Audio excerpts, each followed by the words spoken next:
And actually, you were in a pretty central location. You had Philly, you got New York City, which Right. had a lot of blues clubs happening, and then you Yep. could make trips to other places. Sure, Yeah. sure, and I did. Yeah, yeah, yeah. So you sound like you're pretty much self-taught Yes, on the yeah. harmonica. Yeah. Which was not the easiest thing to do, Right, but you know. right.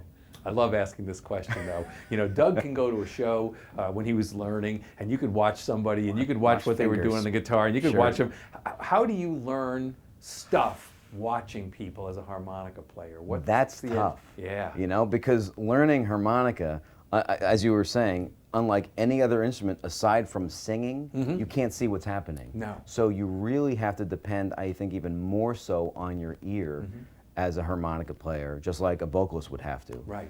You know, it's not easy. You have to find a way to make that connection between your ear and what you're visualizing happening on your instrument, and find a way to make that connection. And what's happening in your throat Exactly, at the same time. because it's all internal. Yeah. So I spent a lot of time trying to teach myself. I almost gave up the first year of playing, because when I realized, you know, tongue blocking and it's all inside and nobody's really, you know, you can't see what's happening, I almost gave up. Yeah. But I kind of just, I wanted to get that sound, you know, That's when I heard cool. Rod Piazza Oh, yeah. and James Cotton live, you know, and guys like William Clark and Kim Wilson and all those little Walter records that I was buying, I was like, I want that sound. Right, right. So I just, you know. And every one of those guys, just like with a guitar, every one of those guys has a different sound. Totally. And so, Totally. you know, with you with a guitar, you have to be conversant in so many different styles. Okay, now we're going to do a Texas shuffle or, you know, whatever. You've got to learn that same style for the harmonica. Yeah. But the whole amplified thing of harmonica was a different story, because nobody was, you know, nobody could really tell me the details of how to do that, and that was a whole nother mystery when you start playing harp. Sure. It's just how to get that sound, which is, you know, I'm Wow. still working on developing that further. It's just, I love sounds. Even as a kid, I played trumpet in grade school, and instead of practicing scales and, you know, all the kind of stuff that you should practice, I was just trying to make it growl. Yeah. You know? So I'm still trying to do that, except on harp. Yeah, yeah. You know. Are you getting a good validation from a lot of these older musicians who you were idolizing and learning from? The Cottons, the Wilsons, the Piazzas? I am, and that's, you know, I really, in my life, for what I'm doing right now, I can't really ask for more than that. I mean, you know, I've gotten validation from basically my favorite players and players who have influenced me the most in my life, you know, the ones that are still around. And so, yeah, that's, you know, how can you top that? Yeah, oh, I know, You know, I know. So I'm pretty happy as far as that goes. It's Sure. pretty amazing. Yeah. And Doug, when did you must have picked up the guitar long before 1990 when he got bit by the blues? Oh, not long, probably 86, 87. Yeah. Yep. And was it the blues again? That, Well, not necessarily the blues right when I picked it up. It was the mid-'80s, so it was whatever was on the radio, pop music, high school buddies that were playing guitar. I thought that was cool, and I just wanted to be cool too. Sure. So that was the deal. But very, very quickly, as I studied and learned, and I took a few lessons, and I had an influential teacher that recognized immediately that I gravitated toward the bluesier numbers. So he kept feeding me more blues, some jazz, and yeah, it took off from there. Wow. Took off now, from were you there. able to, where Dennis was learning a lot off records in the beginning, were you able to go and see more people in the Detroit club scene easier? Yeah, there was a really, I mean, Detroit was really rich when it came to blues and jazz. And you know, who I went to see, I ended up playing with, basically. Wow. You know, over a matter of a number of years. But Alberta Adams. Alberta, she just passed away recently. She did just pass away. I spent a lot of time working with her and on the road with her.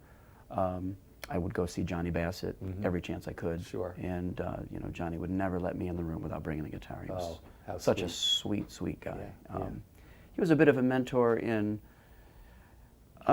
just in a more casual way. I never really studied with him, but you know, he would bring me up on stage every night, and he would throw curveballs at me, and I didn't realize it. All I knew was what's all this stuff going on that I don't know about? I don't understand it.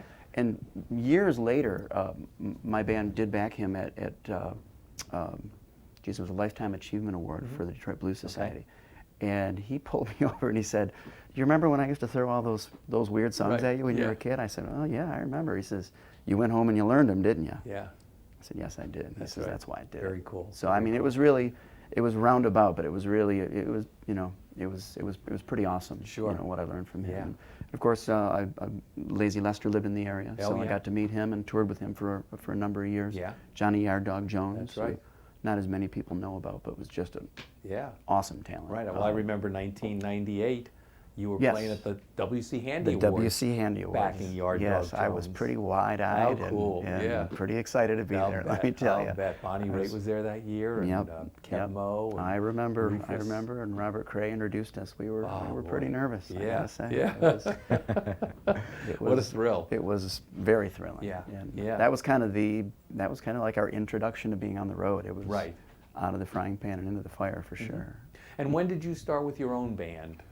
You know, I always had my own band, and Okay. what my band did at the time was we did our own thing, and we would get the call to back other people. Right. And so it was a varied program, and I really liked it. And you know, at some point, you just decide, all right, it's time to really start working on your own thing more and more. Yeah. Not that I was adverse. We took lots of time and went back up Kim Wilson Right. a bunch, and that was a treat because Oh, he yeah. was a huge influence and musical Sure, hero and become sure. a great friend. So that was and still is. We get a chance to see him every once in a while. Yeah.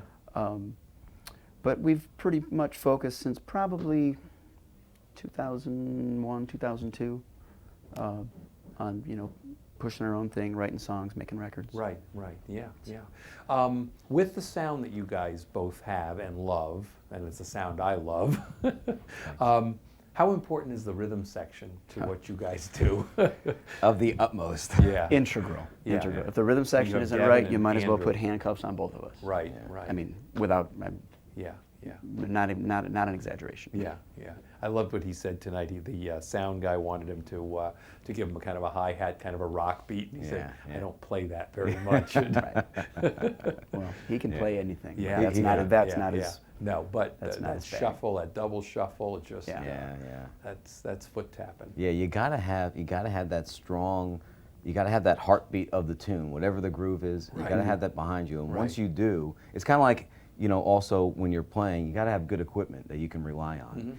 If you know that it's gonna work and sound good, and it's gonna enable you to play your best because your mind's not on what's gonna fall apart. Right. It happens with equipment or band members when you don't have the right guys who can do their job. Yeah. And the same kind of thing, when we got those guys behind us, Yeah. we're not worried about That's right. anything It's like- except just playing our best. It's like skiing down the perfect powder or riding the perfect wave or catching the perfect fish. Exactly, exactly. And the thing about our group, and there's lots of different styles and subgenres of blues, but with what we do, a lot of it is based on swing music. So we need guys that can play the blues and care about the blues enough to do it right, but also have some jazz sensibilities because of the swing aspect of what we do. And the guys we've got right now are just dynamite. Right.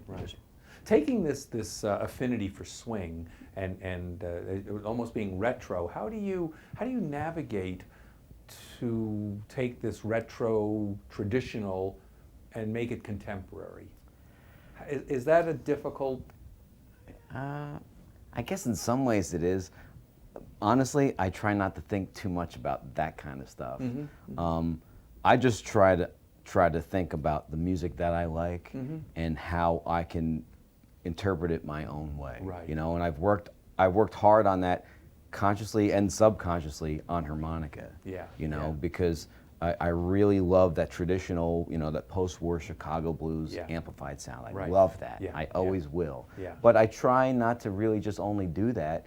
And I've studied a lot of that sax stuff from the 30s, 40s, and 50s. The jump blues, the R&B, the swing, traditional jazz, and I try to incorporate equal parts of that and the traditional blues harmonica in my sound. And musically, with songs I decide to cover or write, I kind of try to do the same thing. I just want to mix it up in a way where it just kind of sounds fresh. When you listen to Little Walter, he did the same thing. His early stuff was like almost a copy of the first Sonny Boy.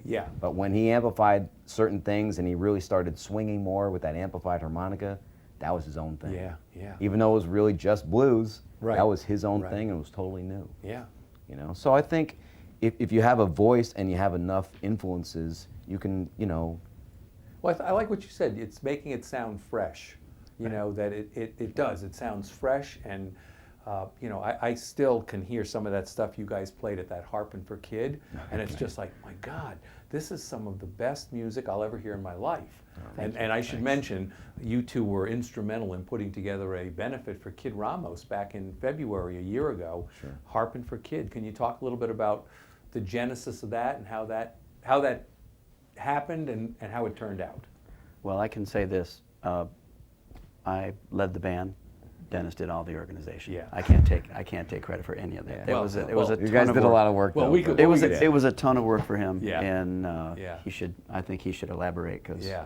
Sure. it would be unfair for me to. Yeah, Sure. but I will say, you were on the bandstand, you and your guys, the Jewel Tones, from start to finish. They were. And no one threw you a curveball. No one did. Well, I mean, you know, you backed Steve Geiger, Rod Piazza, Dennis Gruenling, Kim Wilson, and an encore. Yes. Yeah. Probably just 2 hours of people just calling off a song or a style, and you and your band Right. hit home runs. Well, that's part of my job.